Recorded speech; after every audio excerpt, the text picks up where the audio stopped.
세상에, 이게 대체 뭐야, 맞아? 69살 박순옥의 다리에서 힘이 빠졌습니다. 아들 집 신발장을 정리하다 손에 잡힌 것을 보는 순간 심장이 멎는 줄 알았습니다. 이건 아들의 것이 아니었습니다. 그 뒤에 숨겨진 것들은 더 끔찍했습니다. 하나를 꺼낼 때마다 손이 떨렸고 전부 꺼내고 나자 눈앞이 캄캄해졌습니다. 40년간 새벽 시장에서 잔뼈가 굵은 이 어머니의 눈은 단 한 번도 틀린 적이 없었습니다. 며느리는 대체 무엇을 숨기고 있었던 걸까요? 사연 시작 전 구독과 좋아요를 눌러주시면 그곳에 축복이 가득하시기를 바라겠습니다. 안녕하세요. 저는 박순옥, 올해 69살입니다. 남편은 27해 전에 먼저 갔고 아들 하나 키우며 시장에서 생선 장사로 평생을 버텼습니다. 사람들은 저를 시장통의 호랑이라고 부릅니다. 새벽 4시면 어김없이 고무장화 속에서 땀이 차오릅니다. 40년 넘게 이 시장통에서 생선을 만져온 제 손가락은 세 개가 이미 갈고리처럼 굽어버렸습니다. 류마티스라는 병이었죠. 손가락 마디마다 뼈가 울퉁불퉁 솟아올라서 남들이 보면 기겁을 하지만 이 손으로 굴비를 고르는 솜씨만큼은 서해안 어디를 가도 저를 따라올 사람이 없습니다. 오늘은 특별한 날이었습니다. 아들 강준이가 사흘째 이어진 당직에서 풀려난다는 연락을 받았거든요. 대학병원 외과 의사라는 게 그렇습니다. 사람의 배를 가르고 장기를 꿰매는 일을 밤낮 없이 해야 하니 제 밥 한 끼 챙기는 것도 사치가 됩니다. 그래서 새벽 경매가 시작되자마자 가장 먼저 손을 들었습니다. 영광 법성포에서 올라온 최상급 굴비 10마리. 경매사가 제 번호를 부르자 가슴이 두근거렸습니다. 이 굴비를 먹으면 강준이 핏기 없는 얼굴에 좀 색이 돌까 싶었습니다. 순옥 언니, 오늘도 아들한테가? 옆 가게 명자가 팔을 다듬다 말고 물었습니다. 저는 굴비를 신문지에 한 마리씩 꼼꼼하게 싸면서 고개를 끄덕였습니다. 비린내가 날까봐 비닐을 3겹이나 더 씌우고 그 위에 행주로 한 번 더 감쌌습니다. 며느리 유리가 냄새에 유난히 예민한 건 제가 누구보다 잘 알고 있었습니다. 의사 사모님 시어머니 납시오. 건너편 족발집 사장이 크게 소리쳤습니다. 시장통 사람들이 웃으며 고개를 돌렸죠. 저는 쑥스러운 척했지만 그 소리가 들릴 때마다 가슴 한편이 뜨거워지는 건 어쩔 수가 없었습니다. 순옥이라는 이름 석자보다 의사 엄마라는 말이 저를 더 단단하게 세워주었으니까요. 시장 바닥에 엎어져 생선 핏물을 닦아가며 등록금을 대던 그 세월이 헛되지 않았다는 증거였습니다. 시장 구석 화장실 거울 앞에서 장화를 벗었습니다. 검은색 정장 바지에 단정한 블라우스로 갈아입었습니다. 며느리가 작년 생일에 선물했다고 했지만 사실 제가 백화점 세일 때 산 거였습니다. 유리가 제 생일을 기억해 본 적이 없다는 건 진작에 알고 있었죠. 그래도 아들 앞에서 며느리 체면을 세워주고 싶어서 이 옷을 입을 때마다 유리 이름을 꺼냈습니다. 시장에서 40년 묵은 고무 장화를 벗고 구두를 신는 그 짧은 순간만큼은 제가 아들의 세계에 발을 한 걸음 들여놓는 기분이 들었습니다. 거울 속 제 얼굴을 가만히 들여다보았습니다. 주름 사이사이에 비늘가루가 끼어 있었습니다. 손가락에 물을 묻혀 문질러 닦았지만 손등의 검버섯은 지울 수가 없었습니다. 69회를 생선 비린내와 함께 살아온 흔적이 이 몸 구석구석에 박혀 있었습니다. 그래도 괜찮았습니다. 이 모든 것이 내 아들을 의사로 만든 값이니까요. 강남역에서 내려 아파트 단지로 들어서자 세상이 바뀌었습니다. 로비 바닥에 깔린 대리석이 제 구두 밑창에서 또각또각 소리를 냈고 천장에서 내려온 샹들리에 불빛이 눈을 찔렀습니다. 경비원이 안내 데스크 뒤에서 제 보따리를 힐끗 보더니 코끝을 찡그렸습니다. 비닐을 3겹이나 씌웠는데도 생선 냄새가 새어나왔나 봅니다. 저는 보따리를 등 뒤로 감추며 고개를 숙이고 엘리베이터 쪽으로 걸었습니다. 이 로비를 지날 때마다 제가 죄인이 된 것처럼 어깨가 움츠러드는 건 몇 번을 와도 익숙해지질 않았습니다. 37층까지 올라가는 동안 귀가 먹먹해졌습니다. 엘리베이터 벽면 거울에 비친 제 모습이 낯설었습니다. 시장 형광등 아래서는 보이지 않던 기미가 이 하얀 조명 아래서는 하나하나 선명하게 떠올랐습니다. 주름이 전부 보였습니다. 이 엘리베이터를 탈 때마다 드는 생각이 있습니다. 층수가 올라갈수록 아들과의 거리도 같이 벌어지는 것 같다는 생각이요. 69회를 살면서 가장 긴 45초가 바로 이 상자 안의 시간이었습니다. 현관 비밀번호를 누르고 문을 열었습니다. 그 순간 안쪽에서 높은 목소리가 날아왔습니다. 어머님, 유리가 부엌에서 뛰어나왔습니다. 반가운 줄 알았습니다. 그런데 유리의 오른손에 들려있던 건 소독제 스프레이였습니다. 칙칙. 제 얼굴 앞에 대고 소독제를 2번 뿌렸습니다. 코를 찌르는 독한 화학약품 향이 확 번졌습니다. 눈이 따가워서 저도 모르게 고개를 돌렸죠. 유리는 거기서 멈추지 않았습니다. 제 보따리를 낚아채더니 현관 옆 신발장 구석으로 밀어넣으며 말했습니다. 어머님, 비린내 배면 안 돼요. 이 집 커튼이 실크거든요. 한번 배면 세탁해도 안 빠진다고요. 유리의 입꼬리는 올라가 있었지만 눈은 웃고 있지 않았습니다. 차갑게 가라앉은 눈동자 속에 제 얼굴이 작고 볼품없이 비쳤습니다. 저는 그 눈빛을 오래전 새벽 수산시장에서 봤던 도매상의 눈과 겹쳐보았습니다. 물건값을 후려치면서도 입으로는 웃어야 하는 장사치의 눈이었습니다. 며느리가 장사치라는 말이 아닙니다. 다만 그 눈이 저를 반가운 어머님이 아니라 치워야 할 짐으로 보고 있다는 걸 느꼈습니다. 그 느낌이 허리를 쳤습니다. 거실 흰색 가죽 소파에 앉았지만 몸이 편할 리가 없었습니다. 혹시 제 옷의 뱃 냄새가 가죽에 스미지는 않을까? 자국이 남지는 않을까? 엉덩이를 반쯤만 걸치고 등을 꼿꼿이 세운 채 앉아 있으니 허리가 금세 뻐근해 왔습니다. 거실 한쪽 벽을 가득 채운 장식장 안에 놓인 수입 도자기들이 조명을 받아 번쩍거렸습니다. 이 집에 올 때마다 느끼는 건데 여기 놓인 물건 하나하나가 전부 저를 밀어내는 것만 같았습니다. 마치 제가 이 공간에 있으면 안 되는 사람이라고 소리 없이 말하는 것처럼요. 그때 현관문이 다시 열리며 강준이가 들어왔습니다.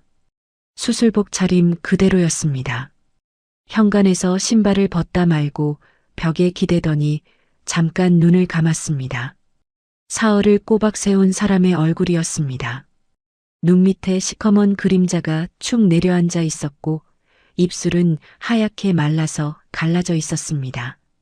저를 보자 힘겹게 한쪽 입꼬리를 올리며 한마디를 했습니다. 엄마 왔어? 그 한마디를 끝으로 강준이는 소파에 쓰러지듯 누워버렸습니다. 30초도 채 지나지 않아 거친 숨소리가 새어나오기 시작했습니다. 잠이 든 아들의 미간에는 잠속에서도 풀리지 않는 깊은 주름이 잡혀 있었습니다. 제가 시장에서 40년간 고무장화를 신고 버텼던 것처럼 이 아이도 수술복을 입고 자기만의 전쟁을 치르고 있었던 거였습니다. 수술이, 환자가, 잠결에 새어나오는 강준이의 헛소리를 듣자 코끝이 시큰해졌습니다. 대학병원 외과 전문이라는 직함이 사람을 이렇게까지 갈아넣는 것인지 미처 몰랐습니다. 이 녀석이 언제 밥을 먹었는지, 언제 제대로 잠을 잤는지 물어보고 싶었지만 차마 입이 떨어지지 않았습니다. 한마디라도 하면 깰 것 같아서 그냥 입술만 꾹 깨물었습니다. 유리가 안방에서 나와 아들 곁으로 다가왔습니다. 방금 전 저에게 소독제를 뿌리던 바로 그 손이 아들의 이마를 부드럽게 쓸어내렸습니다. 여보, 어머님 오셨어. 일어나서 인사 좀 드려. 유리의 목소리가 꿀물을 들이붓는 것처럼 달콤하게 바뀌어 있었습니다. 아까 제게 보여줬던 차가운 눈빛은 어디로 갔는지 남편 걱정에 마음 아파하는 따뜻한 아내의 눈이 그 자리에 앉아 있었습니다. 아들이 힘겹게 눈을 뜨자 유리가 재빨리 제 손을 잡으며 웃었습니다. 어머님 오셔서 너무 좋아요. 제가 맛있는 거 준비할게요. 유리가 제 거친 손을 부드럽게 감싸주었습니다. 따뜻한 온기가 전해졌지만 그게 진심이 아니라는 걸 저는 알고 있었습니다. 생선 배를 가를 때 내장이 터지지 않게 살살 칼을 대는 것과 같은 솜씨였습니다. 정밀하고 계산적이고 완벽하게 연습된 손길이었습니다. 그런데도 아들 앞에서 며느리의 가면을 벗겨낼 수는 없었습니다. 저도 웃었습니다. 입꼬리를 끌어올려 만든 이 웃음이 유리의 가식과 대체 무엇이 다른 것인지 저 스스로도 분간이 되지 않았습니다. 강준이가 유리의 부축을 받아 안방으로 들어갔습니다. 문이 닫히는 소리가 나자 넓디 넓은 거실에 저 혼자 남았습니다. 37층 높이의 통유리창 너머로 서울의 야경이 깔려 있었습니다. 보석을 뿌려놓은 것처럼 반짝이는 불빛들이었지만 그중 단 하나도 저를 위한 것은 아니었습니다. 시장 골방은 3평이 채 안 되지만 거기서는 이렇게 숨이 막히지는 않았습니다. 한참을 그렇게 앉아 있는데 안방 쪽에서 유리의 목소리가 새어나왔습니다. 나 샤워 좀 하고 올게. 어머님 편히 계시라고 해. 이어서 샤워실 문이 닫히는 소리와 함께 물소리가 들리기 시작했습니다. 강준이는 이미 깊이 잠들어 있을 거였습니다. 저는 소파에서 천천히 일어났습니다. 보약이라도 냉장고에 넣어두고 가야 했습니다. 유리가 아까 제 보따리를 현관 신발장 구석에 밀어 넣은 게 떠올랐습니다. 현관 옆으로 다가갔습니다. 이 집 신발장은 보통 신발장이 아니었습니다. 벽 한 면을 통째로 차지한 대형 수납 공간으로 문을 열면 사람이 서서 들어갈 수 있을 만큼 안이 깊었습니다. 유리는 이걸 팬트리라고 불렀습니다. 저한테는 그냥 큰 신발장이었습니다. 차가운 금속 손잡이를 잡았습니다. 40년간 생선 칼을 쥐어온 이 거친 손이 매끈한 문고리 위에서 한번 미끄러졌습니다. 다시 힘을 주어 움켜쥐었습니다. 보따리만 찾으면 되는 거였습니다. 보약을 냉장고에 넣고 조용히 나가면 되는 거였습니다. 문을 열었습니다. 어둠 속에서 가죽 냄새가 먼저 코를 찔렀습니다. 구두와 가방에서 나는 익숙한 냄새였습니다. 하지만 그 사이를 비집고 전혀 다른 냄새가 진하게 밀려왔습니다. 묵직하고 달큰한 남자 향수 냄새였습니다. 강준이 것이 아니었습니다. 내 아들은 하루 종일 수술실 소독약 냄새에 찌든 아이입니다. 향수 같은 건 거들떠보지도 않았습니다. 이건 전혀 다른 남자의 냄새였습니다. 심장이 한 박자 멈추었다가 쿵 하고 바닥을 쳤습니다. 보따리를 찾으려던 손이 허공에서 얼어붙었습니다. 어둠 속 신발장 안을 더듬는 제 손끝에 69회. 인생 최악의 밤이 기다리고 있을 줄은 이때까지만 해도 까맣게 몰랐습니다. 휴대폰 불빛을 켜서 신발장 안을 비췄습니다. 왼쪽 선반에는 유리의 하이힐과 명품 가방들이 빼곡하게 들어차 있었고 오른쪽은 남자 신발 칸이었습니다. 제 보따리는 맨 아래 바닥 구석에 짐짝처럼 처박혀 있었습니다. 허리를 굽혀 보따리를 집으려는데 제 손이 딱딱한 가죽 위를 스쳤습니다. 구두였습니다. 검은색 남자 구두가 한 켤레, 두 켤레가 아니었습니다. 선반 위에 나란히 놓인 남자 구두만 대여섯 켤레는 되어 보였습니다. 강준이 구두겠거니 하고 넘기려 했습니다. 그런데 손에 잡힌 그 구두가 이상하게 컸습니다. 한 짝을 들어 올려 휴대폰 불빛에 비춰보았습니다. 구두 안쪽 밑바닥에 290이라는 숫자가 선명하게 찍혀 있었습니다. 숨이 턱 막혔습니다. 강준이는 260을 신습니다. 어렸을 적부터 평발에 발이 작아서 운동화를 사러 갈 때마다 고를 게 없다고 투덜거리던 아이였습니다. 그 아들의 발에 290짜리 구두가 맞을 리가 없었습니다. 다른 구두도 집어들었습니다. 갈색 로퍼 한 켤레, 흰색 운동화 한 켤레, 검은색 등산화까지 전부 290이었습니다. 시장에서 40년간 물건을 만져온 제 손은 크기를 재는데 저울보다 정확합니다. 생선 한 마리를 주면 무게가 바로 나오는 이 손바닥을 구두 위에 올려놓았습니다. 제 손 하나가 구두 안에 통째로 들어가고도 남았습니다. 이 신발의 주인은 발만 큰 게 아니었습니다. 구두 뒤꿈치 쪽이 한쪽으로 심하게 닳아 있었는데 그 다른 각도가 덩치 크고 무거운 남자의 걸음걸이를 말해주고 있었습니다. 강준이처럼 마르고 가는 체형의 사람이 아니었습니다. 손이 떨리기 시작했습니다. 선반 위쪽을 더듬었습니다. 구두 뒤에 숨겨져 있던 상자 하나가 손에 잡혔습니다. 끄집어내어 뚜껑을 열자 시계 케이스가 나왔습니다. 열어보지 않아도 비싼 물건인 건 알 수 있었습니다. 케이스 표면의 가죽이 시장에서 파는 10,000원짜리 지갑과는 차원이 다른 질감이었으니까요. 뚜껑 안쪽에 영수증이 붙어 있었습니다. 숫자를 읽는데 한참이 걸렸습니다. 0이 너무 많아서 처음에는 단위를 착각한 줄 알았습니다. 3,500만 원. 시계 하나에 3,500만 원이라니요. 제가 시장에서 1년을 벌어도 못 모을 돈이었습니다. 영수증에 찍힌 구매자 이름은 최강준. 내 아들 이름이었습니다. 하지만 강준이 손목에 이런 시계가 채워져 있는 걸 단 한 번도 본 적이 없었습니다. 시계 상자 옆으로 비슷한 크기의 상자가 3개나 더 쌓여 있었습니다. 전부 열어보았습니다. 전부 고급 시계였고 전부 아들명의 영수증이 들어 있었습니다. 1,000만 원짜리, 2,000만 원짜리, 4,000만 원짜리. 합산하면 억이 넘었습니다. 강준이가 며칠 전 전화로 엄마 요즘 병원 운영이 빠듯해라고 했던 말이 귓속에서 울렸습니다. 운영이 빠듯한 게 아니라 돈이 이 신발장 안으로 빨려 들어오고 있었던 겁니다. 다리에서 힘이 쭉 빠지며 무릎이 꺾였습니다.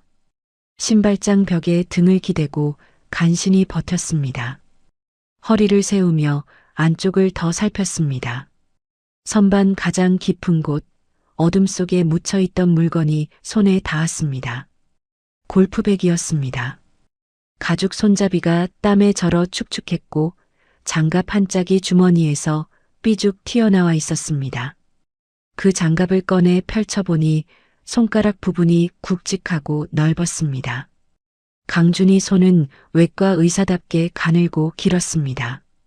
이 장갑은 아무리 봐도 내 아들의 손이 들어갈 크기가 아니었습니다.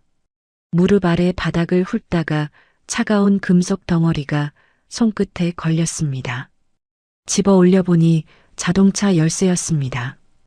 요즘 것들은 단추만 누르면 차문이 열리는 그런 열쇠 말입니다.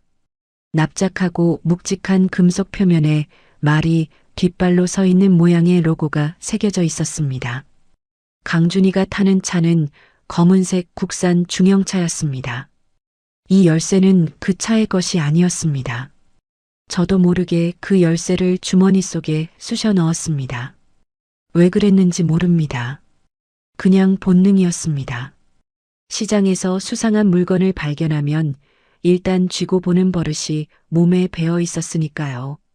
그 순간 등 뒤에서 불이 켜졌습니다. 어머님, 거기서 뭐 하세요? 유리의 목소리였습니다. 돌아보니 유리가 샤워가운 차림으로 복도에 서 있었습니다. 젖은 머리카락에서 물이 뚝뚝 떨어지고 있었습니다.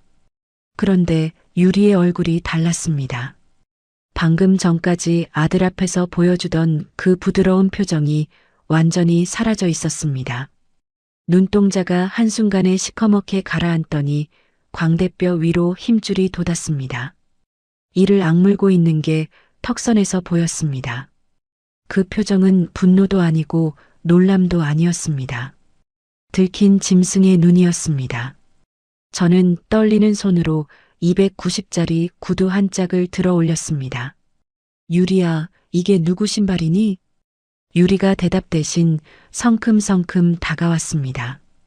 제 손에서 구두를 낚아채더니 신발장 안으로 던져 넣었습니다. 그리고 바닥에 놓인 제 보따리를 발로 걷어찼습니다. 보따리가 복도로 나뒹굴면서 비닐이 찢어졌고 새벽에 정성껏 쌓은 굴비가 대리석 바닥 위에 흩어졌습니다. 생선 핏물이 하얀 바닥에 붉은 줄기를 그으며 번져나갔습니다. 그 핏물 위에 제가 새벽부터 고르고 싸맸던 굴비 10마리가 힘없이 널브러져 있었습니다. 가슴이 찢어지는 것 같았습니다. 굴비가 아까운 게 아니었습니다. 그 굴비에 담긴 새벽 4시의 마음이 차가운 대리석 위에서 핏물과 함께 흘러내리고 있는 거였습니다. 어머님이 또 이러시네. 남의 신발장을 왜 뒤져요? 유리는 복도를 성큼성큼 걸어가더니 안방 문을 벌컥 열었습니다. 여보, 일어나봐. 어머님이 신발장에 생선을 갖다 쏟았어. 잠들어 있던 강준이가 비틀거리며 나왔습니다. 눈이 제대로 초점을 잡지 못하고 있었습니다. 사흘간 잠 한숨 제대로 못 잔 사람의 눈이었죠. 유리가 강준이 팔에 매달리며 울기 시작했습니다. 그 울음이 어찌나 자연스러운지 마치 진짜로 억울한 사람처럼 보였습니다. 눈물이 볼을 타고 흘러내렸고 목소리는 떨렸고 어깨는 들썩거렸습니다. 제가 시장에서 69회를 살면서 별별 사기꾼을 다 봤지만 이렇게 완벽한 눈물 연기는 처음이었습니다. 엄마, 제발 좀. 유리가 얼마나 힘들게 집 관리하는데. 강준이가 저를 보며 소리를 질렀습니다. 핏기 없는 얼굴에 핏줄이 서더니 목소리가 갈라졌습니다. 그 눈에 저는 치매 걸린 노인네로 며느리를 괴롭히는 미운 시어머니로 비치고 있었습니다. 내가 이 아이를 위해 40년간 생선 비린내를 맡아온 어미라는 사실은 유리의 눈물 한 방울에 통째로 지워지고 있었습니다. 배신이라고 부르기엔 너무 아프고 슬프다고 말하기엔 분노가 너무 뜨거웠습니다. 입을 열어 진실을 말하고 싶었지만 머릿속이 하얘져서 단어 하나가 붙잡히질 않았습니다. 그 순간 유리가 아들 뒤로 살짝 몸을 비틀어 저를 정면으로 노려보았습니다. 아들의 등 뒤에 가려진 유리의 입이 소리 없이 움직였습니다. 나가.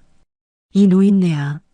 소리가 나지 않았지만 입모양이 선명하게 읽혔습니다. 그 입술에 미소가 걸려 있었습니다. 아들은 보지 못했습니다. 등을 돌리고 서 있었으니까요. 저만 보았습니다. 며느리의 본색을요. 세상에 내가 피눈물 흘려 키운 아들의 아내라는 여자가 시어머니를 바라보며 저런 입모양을 만들다니. 가슴 한복판에 대못이 박히는 것 같았습니다. 40년 시장 바닥에서 별별 고약한 사람을 다 상대해봤지만 이렇게 잔인하게 웃는 얼굴은 처음 보았습니다. 현관 밖으로 밀려나왔습니다. 등짝에 유리의 손바닥이 닿았던 감촉이 남아있었습니다. 사람을 쓰레기 내놓듯 미는 손이었습니다. 유리가 등 뒤에서 문을 닫으며 안쪽에서 잠금 장치를 채우는 소리가 철커덕 울렸습니다. 그 소리가 이 집에서 제 자리가 완전히 사라졌음을 선언하는 것 같았습니다. 대리석 복도에 젖은 발자국이 찍혀 있었습니다. 비에 젖은 것도 물을 쏟은 것도 아닌데 발자국이 왜 젖었는지 한참 뒤에야 알았습니다. 제 눈에서 흘러내린 것이었습니다. 엘리베이터 안에서 바닥에 널브러진 굴비를 주워 담았습니다. 찢어진 비닐에서 핏물이 뚝뚝 떨어졌습니다. 로비에서 경비원이 저를 보았지만 아무 말도 하지 않았습니다. 정문을 나서자 비가 내리고 있었습니다. 우산이 없었습니다. 비를 맞으며 강남 큰 길을 걸었습니다. 한여름인데도 이가 딱딱 부딪힐 만큼 온몸이 떨렸습니다. 생선 비린내와 빗물이 뒤섞여 제 몸에서 아무도 맡고 싶어 하지 않을 냄새가 났습니다. 지나가는 사람들이 고개를 돌렸습니다.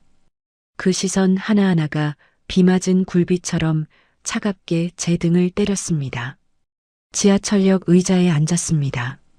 보따리를 무릎 위에 올려놓고 한참을 멍하니 앉아 있었습니다. 빗물이 머리카락을 타고 뺨 위로 흘러내렸습니다. 눈물인지 빗물인지 분간이 되지 않았습니다. 주머니 속에서 딱딱한 것이 허벅지를 눌렀습니다.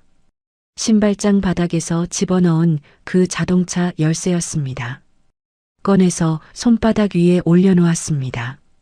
말이 뒷발로 선 로고가 형광등 불빛 아래서 차갑게 빛났습니다. 290짜리 왕발에 골프를 치고 3,500만 원짜리 시계를 차고 이 비싼 외제차를 모는 남자가 내 아들의 집에 드나들고 있었습니다. 내 아들이 사흘밤을 새워가며 사람의 몸을 꿰매고 있는 동안 그 남자는 내 아들의 집에서 내 아들의 돈으로 산 시계를 차고 있었습니다. 그 생각이 머릿속을 때리자 떨리던 손이 멎었습니다. 눈물도 멎었습니다. 열쇠를 꽉 쥐었습니다. 금속 모서리가 손바닥에 파고들어 살같이 찢어지는 것도 느끼지 못했습니다. 내 새끼 살려야 합니다. 무슨 수를 써서라도. 시장 골방에 들어서니 밤 11시가 넘어 있었습니다. 3평짜리 방 안에 전등 하나가 누렇게 켜져 있었습니다. 천장 구석에는 장마철 물기가 얼룩을 만들었고 벽지는 군데군데 들떠서 손가락을 대면 바스락거렸습니다. 37층 펜트하우스에서 이 방까지 같은 서울이라는 게 믿기지 않았습니다. 젖은 옷을 벗지도 않고 구석에 주저앉았습니다. 벽에 붙어 있는 사진 한 장이 눈에 들어왔습니다.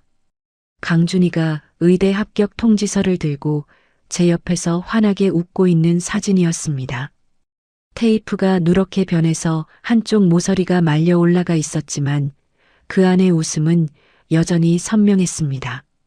19살 강준이의 두 눈이 반달처럼 휘어져 있었고 그 옆에 선 저는 고무장화를 신은 채로 아들의 어깨에 손을 올리고 있었습니다. 사진 속 제 손은 지금보다 덜 굽어 있었고 눈가의 주름도 지금의 반도 안 되었습니다. 그 사이 20년이라는 세월이 제 몸에서 무언가를 빼앗아갔고 대신 아들에게 의사라는 이름을 남겨주었습니다. 사진을 떼어 가슴에 안았습니다. 소리가 새어나왔습니다. 참으려 했지만 입에서 억하는 소리가 터져 나오더니 멈출 수가 없었습니다. 울었습니다. 시장 상인 40년에 제대로 울어본 적이 없었습니다. 남편이 교통사고로 갔을 때도 수술비가 없어서 류마티스를 앓을 때도 이를 악물고 버텼습니다. 그런데 오늘은 도저히 참을 수가 없었습니다. 내 아들이 내 편이 아니라는 사실이 이 모든 고생보다 더 아팠습니다. 한참을 울고 나자 눈두덩이 퉁퉁 부어올랐습니다.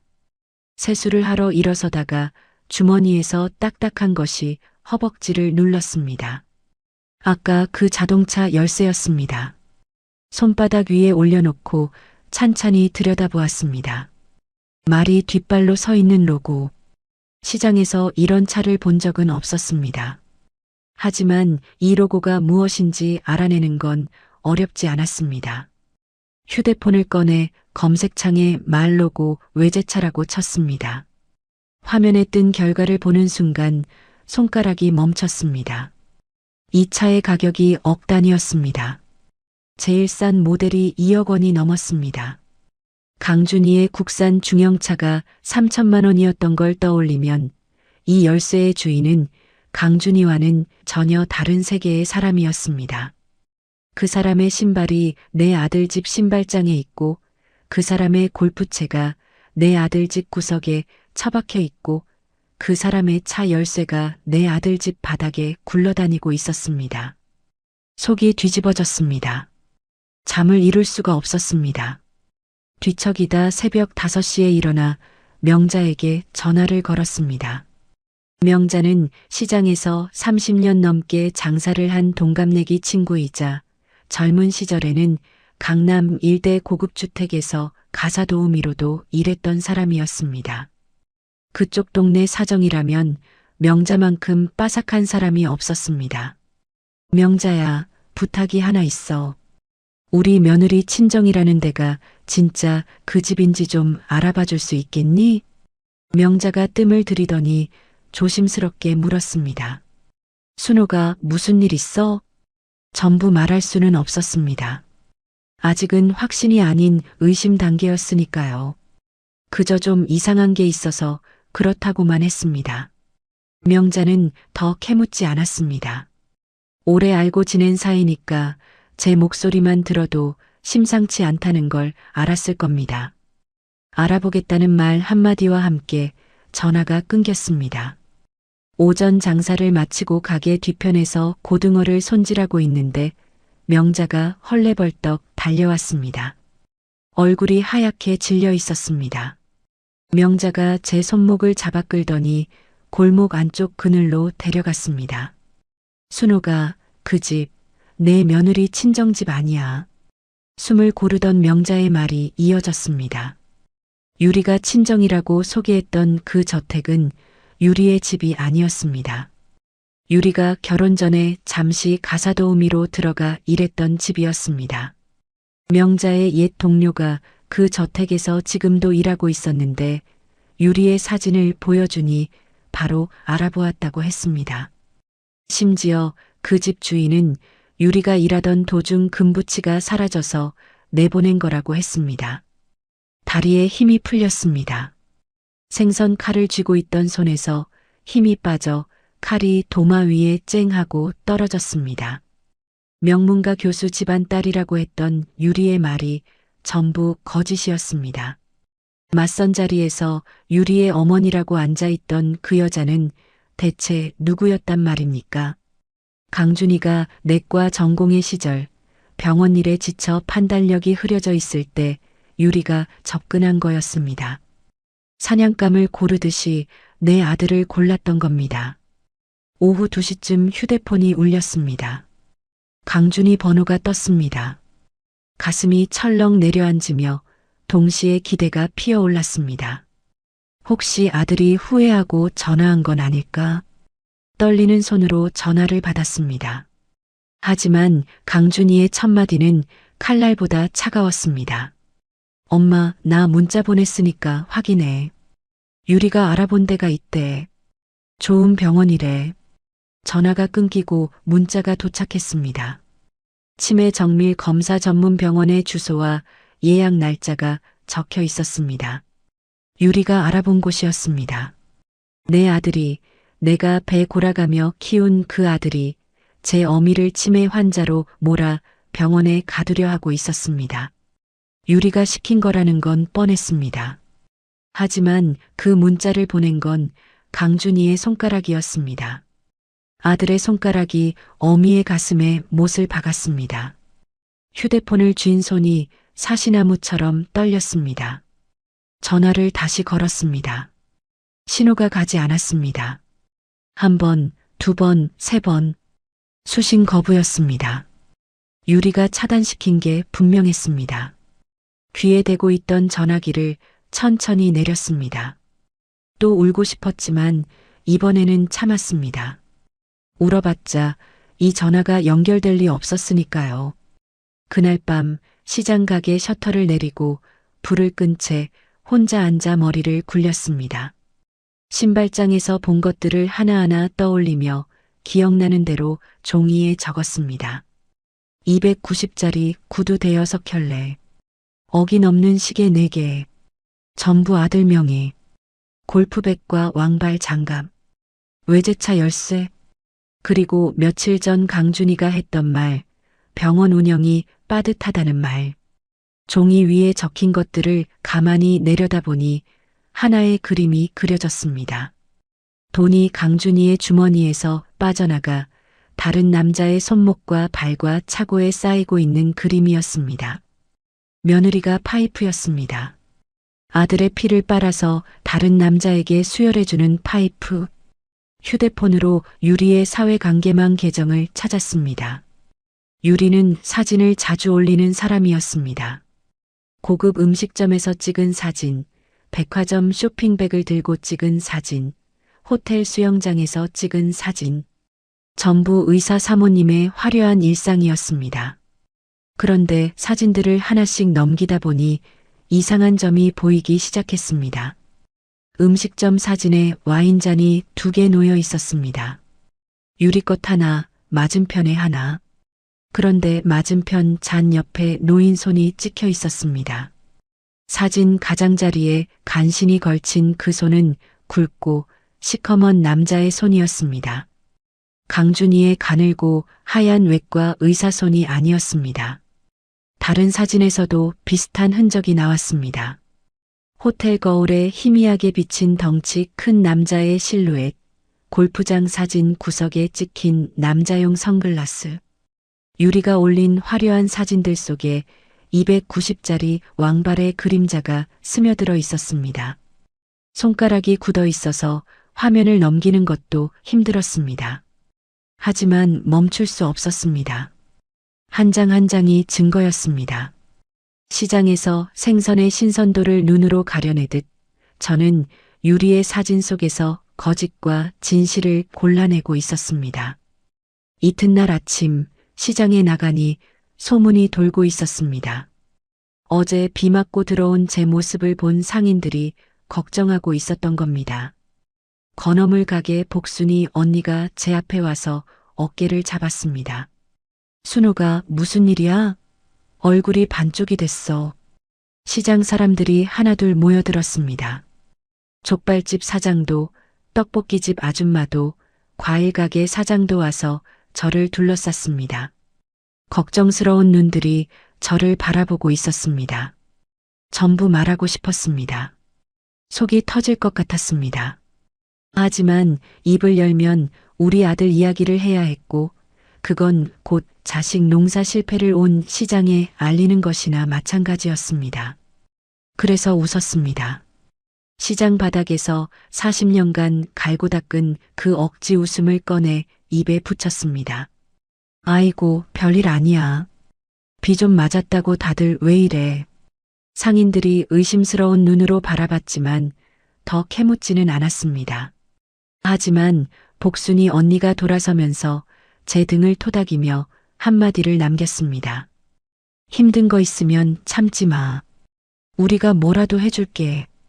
그 손길에 코끝이 시큰했지만 고개를 돌려 참았습니다. 지금 울면 전부 쏟아낼 것 같았습니다. 장사가 끝나고 저녁 무렵 가게 셔터 앞에 앉아 작전을 짰습니다. 강준이는 매일 아침 7시에 출근합니다. 출근하면 오후 늦게까지 병원에서 나오지 못하죠. 그 시간 동안 아들 집 앞을 지켜보면 무엇이든 잡을 수 있을 거였습니다. 아들 집 건너편에 작은 카페가 있었던 게 기억났습니다. 통유리 너머로 아파트 주출입구가 훤히 보이는 자리였습니다. 내일부터 시작하기로 했습니다. 새벽에 생선을 떼는 건 명자에게 맡기고 낮에는 카페에 앉아 아들 집을 지켜보기로요.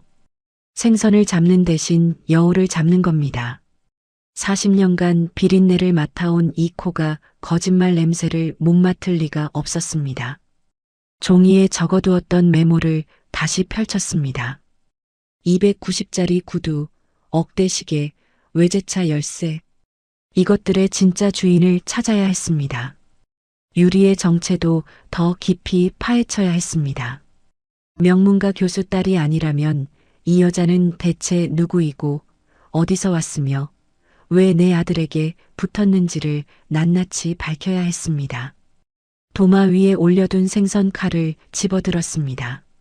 숫돌 위에 칼날을 대고 천천히 갈기 시작했습니다. 사각, 사각. 칼날이 숫돌에 닿을 때마다 날이 서는 소리가 좁은 골방 안에 가득 찼습니다. 이 칼은 생선의 썩은 살을 도려내는 칼이었습니다. 비늘을 긁어내고 내장을 드러내고 뼈를 발라내는 칼이었습니다. 내 아들의 살에 붙은 썩은 것들도 이 손으로 도려내겠습니다. 다음 날 아침 6시 반, 아들 집 건너편 카페 문이 열리자마자 들어갔습니다. 창가 구석 자리에 앉아 아메리카노 한 잔을 시켰습니다. 카페 통유리 너머로 아파트 주출입구가 한눈에 보였습니다. 경비실 앞 차단기, 로비 유리문, 지하 주차장 입구까지 전부 시야에 들어왔습니다. 40년간 새벽 경매장에서 생선을 감별하던 이 눈으로 이제는 사람을 감별해야 했습니다. 7시 정각 강준이가 나왔습니다. 검은색 국산 중형차에 올라타 단지를 빠져나갔습니다. 수술복 위에 걸친 얇은 점퍼가 바람에 펄럭였고 창문 너머로 보이는 얼굴은 여전히 핏기가 없었습니다. 제 아들이 사람을 살리러 가는 길이었습니다. 그 뒷모습을 보며 커피잔을 쥔 손에 힘이 들어갔습니다. 이 녀석아, 내가 이 길을 달리는 동안 엄마가 내 집 앞에서 망을 보고 있는 줄은 꿈에도 모르겠지. 아들의 차가 교차로를 돌아 사라질 때까지 눈을 떼지 못했습니다. 기다렸습니다. 1시간이 지났습니다. 2시간이 지났습니다. 카페 직원이 자리를 비워달라는 눈치를 줘서 아메리카노를 한 잔 더 시켰습니다. 위장이 쓰려왔지만 참았습니다. 시장 새벽 경매에서 5시간을 서서 버티는 것에 비하면 의자에 앉아 기다리는 건 아무것도 아니었습니다. 9시 45분이었습니다. 아파트 정문 쪽에서 남자 하나가 걸어오는 게 보였습니다. 키가 컸습니다. 제가 앉은 자리에서 봐도 주변을 지나는 사람들보다 머리 하나는 더 튀어나와 있었습니다. 어깨가 떡 벌어져 있었고 걸음걸이가 땅을 밟아 누르듯 묵직했습니다. 검은색 캡모자를 눌러쓰고 있어서 얼굴이 제대로 보이지 않았습니다. 하지만 제 눈이 꽂힌 건 얼굴이 아니었습니다.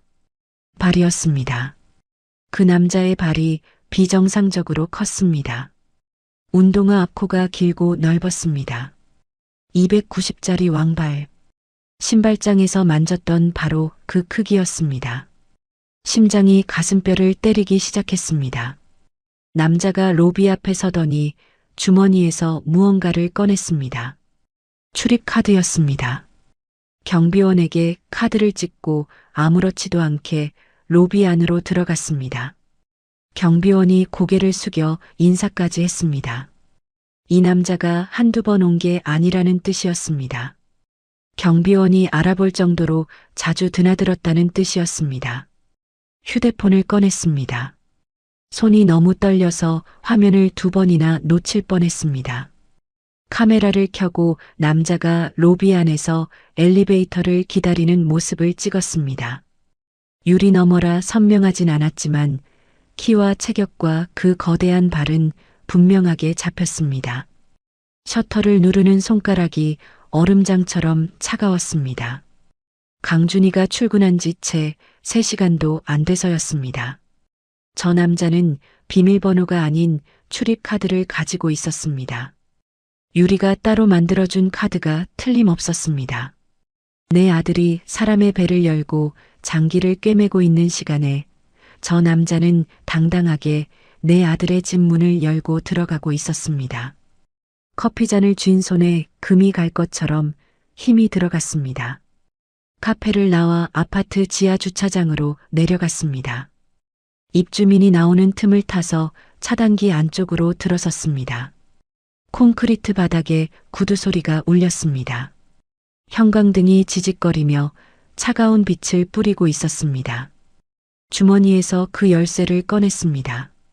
말이 뒷발로 서 있는 로고가 새겨진 열쇠. 단추를 눌렀습니다.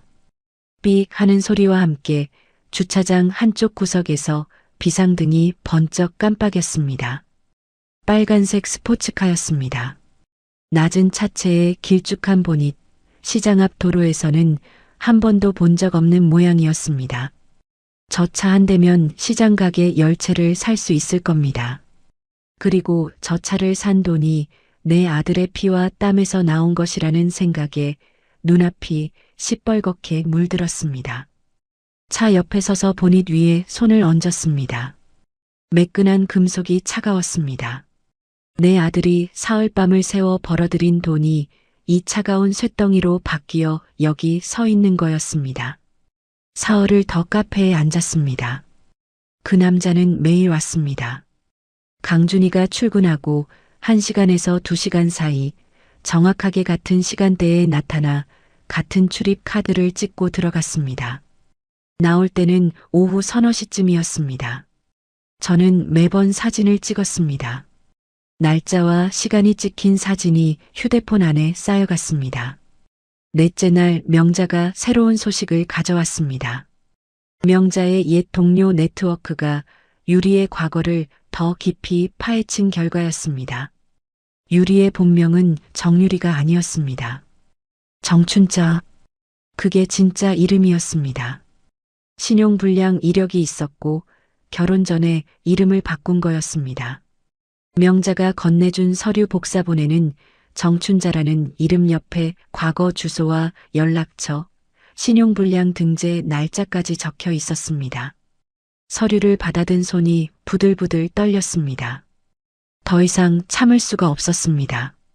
이 증거들을 들고 강준이에게 갔습니다. 병원 로비에서 접수 직원에게 최강준 교수를 만나러 왔다고 했습니다. 직원이 전화를 걸더니 난처한 표정을 지었습니다. 보호자분이신데 교수님이 지금은 면회가 어렵다고 하시네요. 면회라니. 저는 환자가 아니라 그 아이의 어머니였습니다. 접수대 앞에 서서 버텼습니다. 30분을 기다려서 강준이가 로비로 내려왔습니다. 하얀 가운을 입고 있었는데 제 얼굴을 보자마자 미간이 구겨졌습니다. 제가 반가운 것이 아니라 귀찮은 것이 먼저 얼굴에 올라온 거였습니다. 그 표정을 보는 순간 가슴 한 귀퉁이가 썩은 나무처럼 푸석 무너져 내렸습니다. 엄마, 여기까지 왜 왔어? 저는 대답 대신 휴대폰을 내밀었습니다. 그 남자가 아파트에 출입하는 사진들을 보여줬습니다. 강준이의 눈이 화면 위를 한번 훑더니 고개를 저었습니다. 이게 뭔데? 경비원일 수도 있고 택배 기사일 수도 있잖아. 제가 정춘자 서류를 꺼내 들었습니다. 강준이가 서류를 흘끗 보더니 손으로 밀어냈습니다. 엄마, 유리가 말했어. 엄마가 사설 탐정까지 붙여서 자기를 감시한다고. 제발 이러지 마. 유리가 미리 손을 쓴 겁니다. 제가 증거를 가져올 것을 알고 미리 아들에게 방패를 쳐둔 거였습니다. 사설 탐정이라니요. 저는 시장 아줌마이고 명자도 시장 아줌마입니다. 탐정은 무슨 탐정이란 말입니까? 입을 열어 설명하려 했지만 강준이가 제 말을 잘랐습니다. 엄마, 다음 주에 검사 예약 잡아놨으니까 꼭 가. 나 수술 들어가야 돼. 강준이가 등을 돌렸습니다. 하얀 가운 뒷자락이 바람에 한번 펄럭이더니 자동문 너머로 사라졌습니다. 병원 로비 한가운데에 혼자 남겨졌습니다. 에어컨 바람이 머리 위에서 차갑게 내려왔습니다. 입술을 깨물었습니다. 여기서 울면 안 되었습니다. 여기서 소리를 지르면 정말로 미친 노인이 되는 거였습니다. 가슴속에서 끓어오르는 것을 양주먹으로 꾹꾹 눌러 담았습니다. 병원을 나오는데 다리가 풀려서 정문 앞 벤치에 주저앉았습니다. 그때 휴대폰이 울렸습니다. 시장역 가게 사장의 다급한 목소리가 쏟아졌습니다. 순호가 큰일 났어. 위생 점검반이 내 가게에 들이닥쳤어. 허겁지겁 시장으로 돌아갔습니다. 가게 앞에 위생 단속 차량이 서 있었고 점검원 둘이 냉장고와 진열대를 뒤지고 있었습니다. 40년간 단속에 걸린 적이 한 번도 없었습니다. 저는 위생 관리에 목숨을 거는 사람이었습니다. 그런데 점검원이 진열대 아래에서 유통기한이 지난 생선 묶음을 꺼내 들었습니다. 제가 넣은 적 없는 물건이었습니다. 누군가 일부러 갖다 넣은 게 분명했습니다. 영업 정지 7일. 점검원이 쓱쓱 서류에 도장을 찍고 떠났습니다. 40년 장사에 처음 받는 영업 정지였습니다. 셔터 앞에 노란 딱지가 붙었습니다. 지나가는 손님들이 힐끗힐끗 쳐다보았습니다. 평생 비린내와 싸우면서도 위생 하나만큼은 목숨 걸고 지켜왔는데 이 딱지 한 장이 그 40년을 한순간에 더럽히고 있었습니다. 유리의 짓이라는 확신이 들었습니다. 제가 병원에 간 사이 시장에 손을 뻗은 겁니다. 증거를 들이밀면 역습이 돌아오고 아들을 찾아가면 벽이 더 높아지고 가게까지 건드려서 숨통을 조이고 있었습니다. 쫓기는 쪽은 유리가 아니라 저였습니다. 영업 정지 딱지가 붙은 셔터를 내리며 손이 떨렸습니다. 분노인지 두려움인지 구분이 되지 않았습니다. 하지만 한 가지는 확실했습니다. 유리가 이렇게까지 필사적으로 막는다는 건 제가 건드린 곳이 정확히 급소라는 뜻이었습니다. 신발장 안에 감춰둔 것들이 그만큼 치명적이라는 증거였습니다. 그날 밤 명자의 집 지하방으로 거처를 옮겼습니다. 시장 골방은 이미 유리 쪽에서 주소를 알고 있을 테니 안전하지 않았습니다. 명자가 컵라면과 이불을 가져다 주며 제 손을 잡았습니다. 순호가 포기하지 마. 내가 옆에 있을게. 명자의 따뜻한 손이 제 굽은 손가락 위에 얹혔습니다. 이 세상에서 제 편은 이 손 하나뿐이구나 싶었습니다. 아들도 며느리도 법도 제 편이 아닌 이 싸움에서 시장 아줌마 둘이 억대 사기꾼을 상대하고 있었습니다. 무모한 싸움이라는 건 알았습니다. 하지만 포기하면 내 아들이 뼈까지 빨려서 빈 껍데기가 될 게 뻔했습니다.